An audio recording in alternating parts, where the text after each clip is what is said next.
Hello everyone, I am Tanuja, your chemistry mentor. तो आज हम लोग थर्मोडायनामिक्स की सीरीज़ में पढ़ने वाले हैं second law of thermodynamics and about the entropy. तो शुरू करते हैं सेकंड लॉ ऑफ थर्मोडायनामिक्स से। सेकंड लॉ ऑफ थर्मोडायनामिक्स का स्टेटमेंट समझने से पहले तो आपको एक चीज़ समझना है कि स्पॉन्टेनियस क्या होता है। देखिए, मान लीजिए कोई प्रोसेस आपको बोला है कि स्पॉन्टेनियस है और एक प्रोसेस बोला है आपको कि नॉन स्पॉन्टेनियस है। तो स्पॉन्टेनियस प्रोसेस और नॉन स्पॉन्टेनियस प्रोसेस का मतलब क्या है? जैसे मान लीजिए एक वाटरफॉल है, वो हाइट से नीचे की तरफ को आता है, मतलब ऊपर से नीचे गिरता है, तो वो प्रोसेस होती है स्पॉन्टेनियस। मतलब ऑलमोस्ट जितनी नेचुरल प्रोसेस हैं वो खुद होती हैं, उनके लिए कोई आपको एक्सटर्नल फोर्स नहीं लगाना पड़ता है। तो नेचुरल प्रोसेस को हम बोलते हैं कि ये स्पॉन्टेनियस है।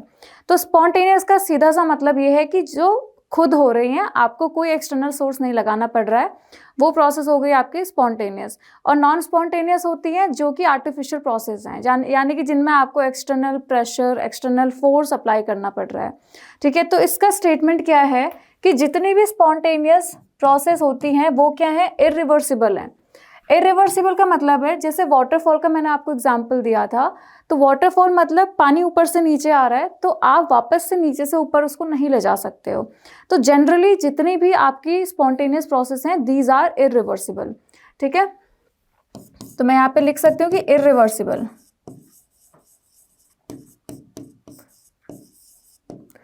एंड अगला स्टेटमेंट है इसका कि it is impossible to convert heat completely into equivalent amount of work without leaving some effect elsewhere.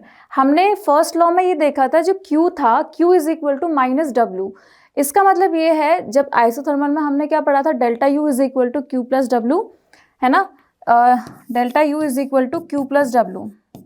जब आइसोथर्मल में U जीरो होता है तो Q इज इक्वल टू क्या आता है, माइनस डब्ल्यू। यानी कि जितना आपने हीट दिया, सिस्टम ने उतना वर्क करके आपको दिया। मतलब इन दोनों का जो मैग्नीट्यूड है वो इक्वल है। मान लीजिए आपने 10 किलो कैलोरी हीट दिया, तो वो उतना 10 जूल काम करके आपको देगा। तो ये स्टेटमेंट था फर्स्ट लॉ का, और यहाँ से फर्स्ट लॉ ने ये स्टेटमेंट निकाला था, या ये कंक्लूजन निकला था वहाँ से, कि आप जितना हीट दे रहे हो उतना सिस्टम आपको काम करके देगा।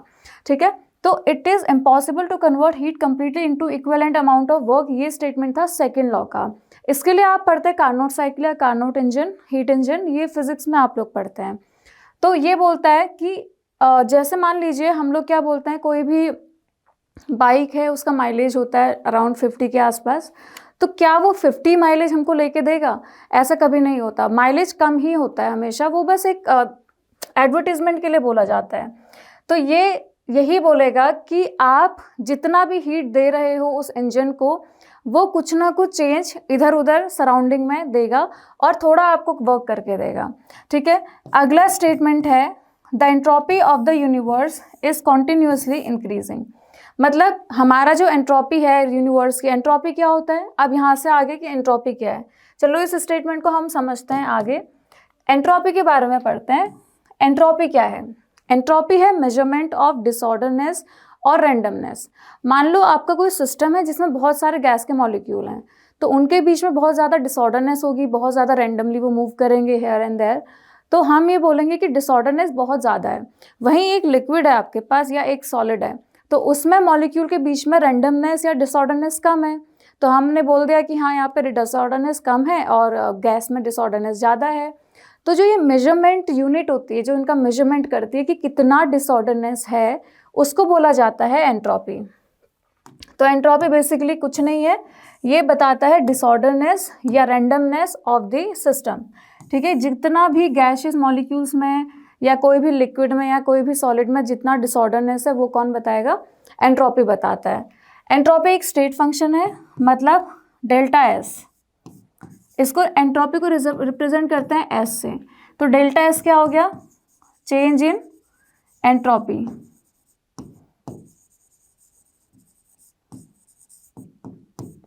अब देखो, एक्सटेंसिव प्रॉपर्टी है, मतलब ये डिपेंड करती है अमाउंट ऑफ द सिस्टम। जितना ज़्यादा अमाउंट होगा उतना ज़्यादा डिसऑर्डरनेस होगा। ठीक है, ये आप यहाँ से बोल सकते हैं। अब मान लीजिए मैंने बोला कि डिसऑर्डरनेस या randomness of the universe is always increasing. इसका मतलब है delta S is equal to S final minus S initial.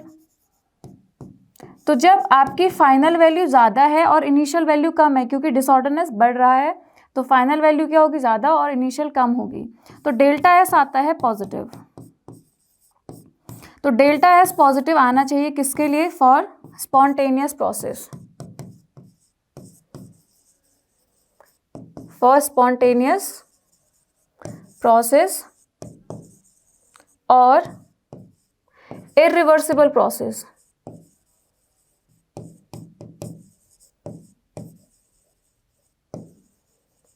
अब देखो इसका फॉर्मूला क्या होता है, फॉर्मूला होता है इसका S इज इक्वल टू, या delta S is equal to Q upon T। क्यों हम रिवर्सिबल सिस्टम के लिए इसको रिवर्सिबल सिस्टम के एस्पेक्ट में, उसके रिस्पेक्ट में इसको मेजर करते हैं, इसलिए यहाँ पे Q रिवर्सिबल लिखा जाता है अपॉन T। तो Q रिवर्सिबल है, ये है मान लीजिए सिस्टम के लिए डेल्टा S सिस्टम, तो ये क्या हो जाएगा Q अपॉन T, है ना, और डेल्टा S सराउंडिंग, इसके लिए भी क्या लिख देंगे, Q अपॉन T। अब डेल्टा S यूनिवर्स क्या बोलते हैं, delta universe is equal to क्या हो जाएगा, delta S universe is equal to delta S system plus delta S surrounding. ये दोनों प्रोसेस के लिए अलग होता है, रिवर्सिबल और इरिवर्सिबल दोनों के लिए ये सम आपका अलग अलग आता है। इसका एक स्टेटमेंट और है,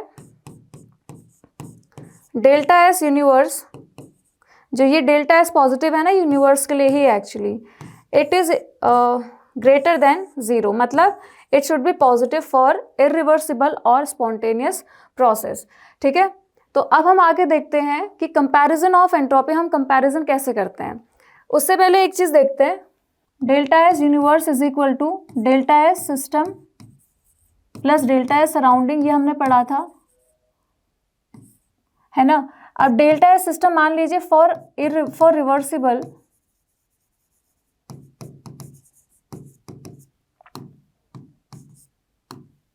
जो आपका डेल्टा S सिस्टम होगा, मान लो आपने सिस्टम को हीट दिया, कुछ ना कुछ हीट दिया, तो ये क्या हो जाएगा प्लस Q अपॉन T, और डेल्टा S सराउंडिंग क्या हो जाएगा, क्योंकि सराउंडिंग ने हीट दिया है सिस्टम को, तो सराउंडिंग का हो जाएगा negative minus Q upon T।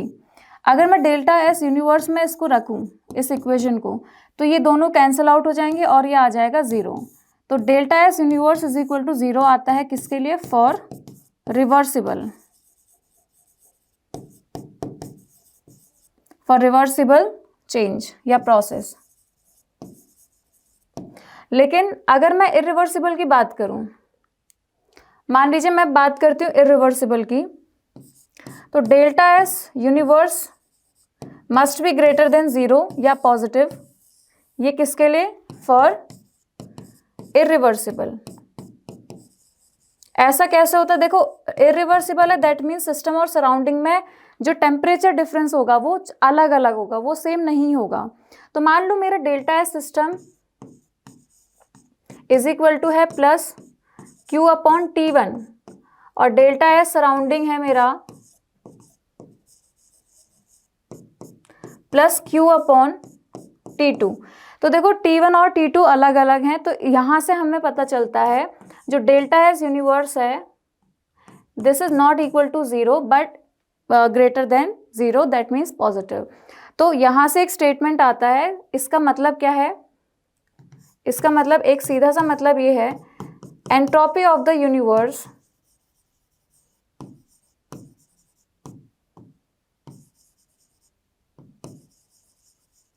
Is increasing.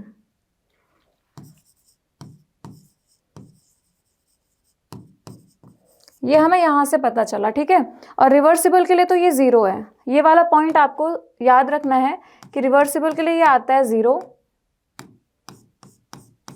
और आपका इरिवर्सिबल के लिए आता है ग्रेटर देन जीरो, मतलब entropy of the universe is increasing. ठीक है, चलो अब आपको इतना तो समझ में आ गया कि रिवर्सिबल प्रोसेस के लिए डेल्टा एस आ गया zero, that means reversible process में कोई भी रिवर्सिबल प्रोसेस है वो ना स्पॉन्टेनियस है, ठीक है, वो नॉन स्पॉन्टेनियस होगी क्योंकि उसमें डेल्टा एस जीरो आ रहा है, और delta S must be greater than zero because statement ही ये है कि entropy of the universe is always increasing, और वो हमने यहाँ से देख लिया कि वो कैसे इंक्रीज हो रही है। अब कुछ कंपैरिजन करते हैं एंट्रोपी का। अगर मैं आपसे बात करूं गैस, लिक्विड एंड सॉलिड की, तो एंट्रोपी किसकी सबसे ज़्यादा होगी? जिसमें रेंडमनेस सबसे ज़्यादा होगी। ठीक है, तो गैस में रेंडमनेस सबसे ज़्यादा, तो इसकी एंट्रोपी सबसे ज़्यादा। यही हम पढ़ते हैं, है ना। अगला है, अगर मैं एंट्रोपी को मेजर करूं, जितनी ज़्यादा हार्डनेस उतनी कम एंट्रोपी, 1 हार्डनेस। ये ठीक है। इसके लिए एक एग्जाम्पल है, मान लो मेरे पास H2O है, H2O liquid is changing into, अगर मैं इसको बॉईल करती हूँ, it is changing into H2O gas. तो इस प्रोसेस के लिए डेल्टा एस क्या हो जाएगा? मोर माइनस लेस, मतलब पॉजिटिव। और एक और प्रोसेस आती है मेरे पास, कार्बन डायमंड। देखो ये काफ़ी इंपॉर्टेंट है ये वाला पॉइंट। जो डायमंड है वो, ये जो डायमंड है वो धीरे धीरे ग्रेफाइट में कन्वर्ट होता है। मतलब ग्रेफाइट ज़्यादा स्टेबल है थर्मोडायनामिकली। अगर आप बात करें कि डायमंड और ग्रेफाइट में कौन ज़्यादा स्टेबल है, देखो स्ट्रक्चर देखने में तो लगता है कि डायमंड का रिजिड स्ट्रक्चर है, हार्ड है, तो वही ज़्यादा स्टेबल होगा, बट ऐसा नहीं होता है। डायमंड धीरे धीरे ग्रेफाइट में चेंज होता है। तो ये प्रोसेस है आपकी स्पॉन्टेनियस, ठीक है। और इसको होने में, मतलब इसको कंप्लीट होने में काफ़ी टाइम लगता है, ऐसा नहीं है कि ये बहुत जल्दी हो जाता है। तो इसके लिए डेल्टा एस आता है आपका पॉजिटिव, दैट मीन्स ये प्रोसेस आपकी स्पॉन्टेनियस है। तो ये एग्जाम्पल आप लोगों को याद रखना है, ठीक है। अब देखते हैं entropy change for some process. कुछ प्रोसेस के लिए एंट्रोपी चेंज समझ लेते हैं। 2NH3 gives N2 + 3H2। इस प्रोसेस में देखो इधर गैस के मॉलिक्यूल ज़्यादा हैं, ये भी गैस है, ये भी गैस है, और ये भी आपका गैस है। तो प्रोडक्ट साइड गैस के मॉलिक्यूल ज़्यादा हैं, दैट मीन्स आपका जो डेल्टा एस आने वाला है वो क्या आएगा? इसमें पॉजिटिव आएगा, ठीक है। इस तरीके से हमको देखना है, क्योंकि एक पॉइंट और मेरे को बताना है। अगर मैं आपसे बोलूं, देखो हमने यहाँ पे एक चीज़ पढ़ा था,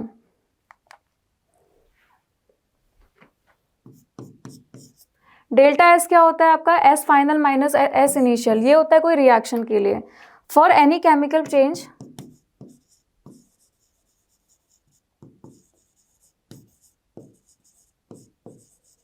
for chemical process, delta S is equal to होता है entropy of products minus entropy of reactants. ये तो ये निकल के आता है। अब इसी रिलेशन को हमने यहाँ पे अप्लाई किया है। तो एंट्रोपी ऑफ प्रोडक्ट ज़्यादा है और रिएक्टेंट की कम है, तो ये आ जाएगा डेल्टा एस पॉजिटिव। अगला एक एग्जांपल मैं आपको बताती हूँ, बॉइलिंग ऑफ एग।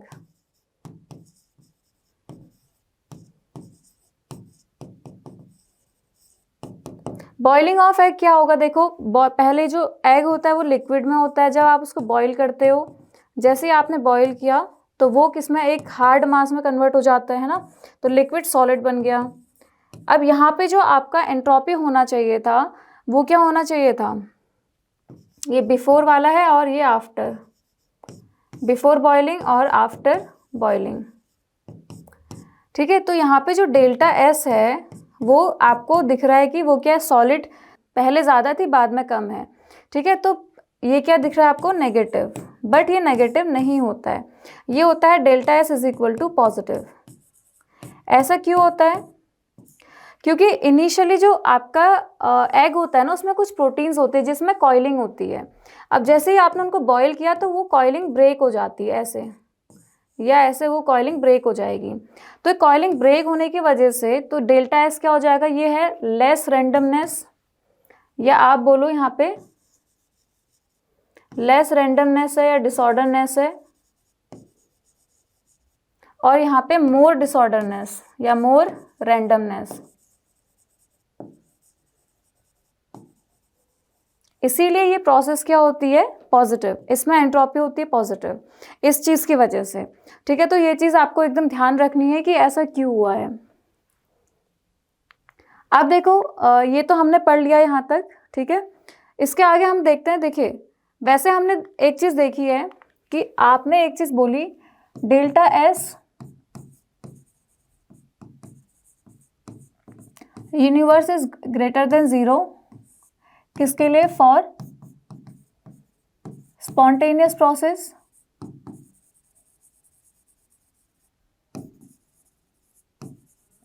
बट इसका एक एक्सेप्शन भी है। एक्सेप्शन क्या है देखते हैं। आपने एड्सॉर्प्शन सुना होगा। एड्सॉर्प्शन क्या होता है? For example, adsorption of gases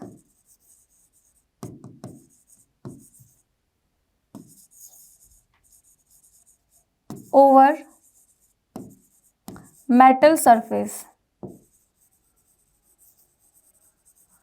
तो इसमें जो पहले मॉलिक्यूल्स, जैसे ये मेटल की सरफेस है, इस चीज़ को ध्यान से देखना, ये सरफेस है, पहले इनमें जो गैस के मॉलिक्यूल थे ये ज़्यादा रैंडमली अरेंज थे।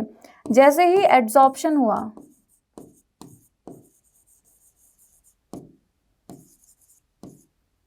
जैसे ही एड्सॉर्प्शन होगा ये यहाँ पे बॉन्डेड हो जाएंगे इस तरीके से। तो यहाँ पे क्या है? मोर डिसऑर्डर्ड, और ये है less disordered.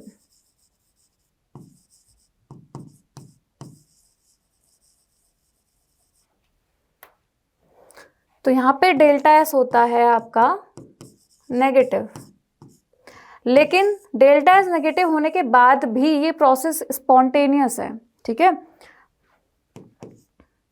But still the process is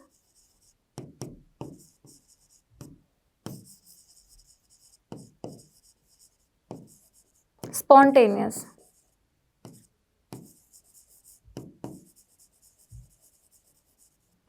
ठीक है, तो ये एक एक्सेप्शन है, इसको याद कर लेना। अब देखते हैं हम लोग आगे। देखो, calculating entropy change for a process. कोई भी प्रोसेस के लिए हम इस एंट्रोपी चेंज को कैसे करते हैं, इसके लिए एक ना फॉर्मूला आता है, डेल्टा एस सिस्टम। अब मैं सिस्टम इसलिए लिखती हूँ क्योंकि एंट्रोपी को हम लोग सिस्टम के रिस्पेक्ट में मेजर करते हैं। कभी भी एंट्रोपी चेंज मेजर किया जाता है सिस्टम के रिस्पेक्ट में। तो ये आता है NCV/ln T2 upon T1 plus NR/ln V2 upon V1। ये फॉर्मूला है, इसको याद रखना, ठीक है। अच्छा, एक चीज और मेरे को बतानी है, entropy change in stretching of rubber.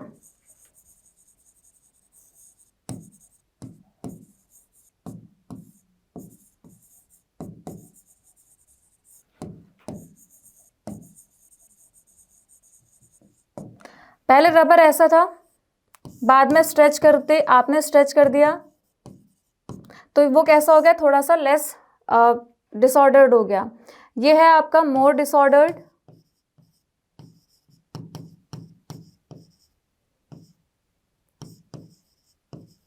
और ये है लेस डिसऑर्डर्ड। अब यहाँ पे जो डेल्टा एस आएगा वो कितना आएगा? नेगेटिव, ठीक है। तो ये भी पूछा जाता है कभी कभी एग्जाम में। तो ये जितने भी एग्जाम्पल कराए हैं, डेफिनेशन कराई हैं, आप लोग याद कर लेना। बाकी आप लोगों को मैं एक चार्ट दे रही हूँ, इसको देख लेना एक बार, ये वाले चार्ट को देखो। एक थोड़ा सा यहाँ पे मेरे को एक पॉइंट ऐसा लगा, अगर मान लीजिए आपसे ना आइसोथर्मल पूछा जाता है, आइसोथर्मल प्रोसेस पूछ लिया, तो जो आइसोथर्मल है T2 और T1 सेम है, तो ln 0 हो जाएगा, और ln 0 की वैल्यू होती है 0, ठीक है। तो ये आ जाएगा, ये पूरा टर्म 0 हो जाएगा, सिर्फ क्या बचेगा? NR/ln V2 upon V1। अब क्योंकि ये रिवर्सिबल है, तो ये अगर पॉजिटिव तो ये माइनस हो जाएगा, यहाँ पे डेल्टा एस टोटल आ जाएगा 0, ठीक है। अगला इरिवर्सिबल आइसोथर्म। पहले मान लीजिए सिस्टम के लिए NR/ln V2 अपॉन V1 है, ठीक है, क्योंकि T2 अपॉन T1 वाला टर्म तो 0 हो जाएगा। तो यहाँ पे ये minus P external delta V कैसे आया, इसको देख लीजिए। आपका रिलेशन है delta U is equal to Q plus W। तो यहाँ से डेल्टा U है 0, तो Q is equal to minus W। अब delta S is equal to क्या होता है? Q upon T। तो यहाँ पे आ जाएगा माइनस W, क्या है? P एक्सटर्नल डेल्टा V, मतलब वर्क का ही डेफिनेशन है, ठीक है, अपॉन T। तो ये रिलेशन यहाँ से आ गया, तो ये हो गया इतना। तो मतलब ये दोनों टर्म अलग अलग हैं, तो ये ग्रेटर देन 0 आ गया। एडियाबैटिक के लिए 0 आ जाएगा, क्योंकि हीट ट्रांसफर क्या होता है? 0 होता है। रिवर्सिबल के लिए 0 आएगा, इरिवर्सिबल के लिए 0 नहीं आएगा, it must be greater then 0। तो इसके लिए आपने मान लीजिए सिस्टम के रिस्पेक्ट में अगर मेजर किया है तो सराउंडिंग में हीट किया है 0, क्योंकि इनके बीच में हीट ट्रांसफर नहीं हो रहा है। तो ये टर्म यहाँ पे, इससे आप हीट कैलकुलेट करेंगे, एंट्रोपी कैलकुलेट करेंगे। अब हीट ट्रांसफर नहीं है तो ये वाला टर्म क्या हो जाएगा, 0 हो जाएगा। वैसे ही हमने आइसोबैरिक के लिए किया है और आइसोकोरिक के लिए किया है। इसके लिए आप Cp minus Cv is equal to R वाला रिलेशन यूज करना, तो ये वाला रिलेशन आपका चेंज हो जाएगा इन टर्म्स ऑफ P। ठीक है, तो वो करके देखना है एक बार। बाकी एग्जामिनेशन पॉइंट ऑफ व्यू से तो ये वाले ही इंपॉर्टेंट हैं ज़्यादा। चलिए आगे देखते हैं। Entropy change in phase transformation. Phase transformation क्या होता है? अगर मैं आपसे बोलूं कि फेज ट्रांसफॉर्मेशन क्या है,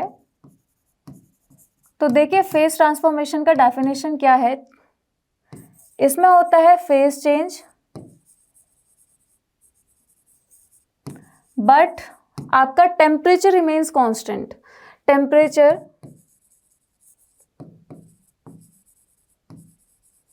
रिमेन्स कांस्टेंट। तो फेज ट्रांसफॉर्मेशन बोलते ही उसको है जब आपका फेज चेंज हो रहा है बट टेम्परेचर कांस्टेंट है। जैसे मान लीजिए आप H2O सॉलिड, मतलब आइस को आप मेल्ट कर रहे हो, है ना, और आपने बना दिया water, like liquid. Liquid state में आप लोग ले आए इसको। तो जब ये फेज चेंज होगा ना, उस टाइम पे आपका जो टेम्परेचर रहेगा वो कांस्टेंट रहेगा। इसका मेल्टिंग पॉइंट कितना है, 0 डिग्री सेल्सियस। तो इस टर्म को जो ये हीट आपकी चेंज, आप हीट कंटिन्यूसली बढ़ा रहे हो बट टेम्परेचर आपका कांस्टेंट है ड्यूरिंग फेज ट्रांसफॉर्मेशन, तो ये हीट कहाँ जाती है, इसको हम बोलते हैं latent heat of fusion in case of melting. ठीक है, लेटेंट हीट ऑफ फ्यूजन आप याद रखना।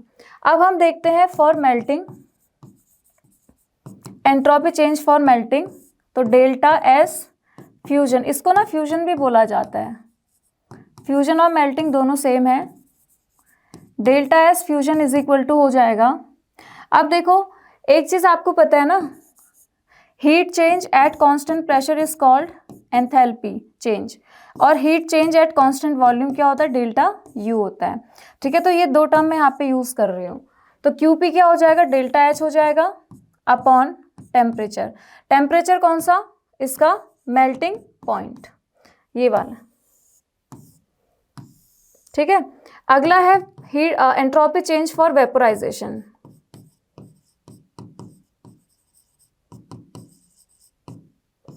तो डेल्टा एस वेपोराइजेशन क्या होगा,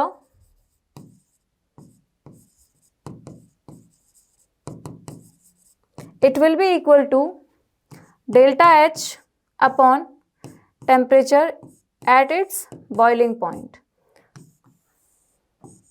या आप इसको बोलते हो लेटेंट हीट ऑफ वेपोराइजेशन। जब आपका टेम्परेचर नहीं बढ़ रहा है, ऊपर वाले में हो जाएगा लेटेंट हीट ऑफ फ्यूजन और नीचे वाले में हो जाएगा लेटेंट हीट ऑफ वेपोराइजेशन। तो आज के लिए बस इतना ही। अगले में हम लोग पढ़ेंगे गिब्स फ्री एनर्जी के बारे में। ठीक है, thank you so much everyone and please subscribe to our channel.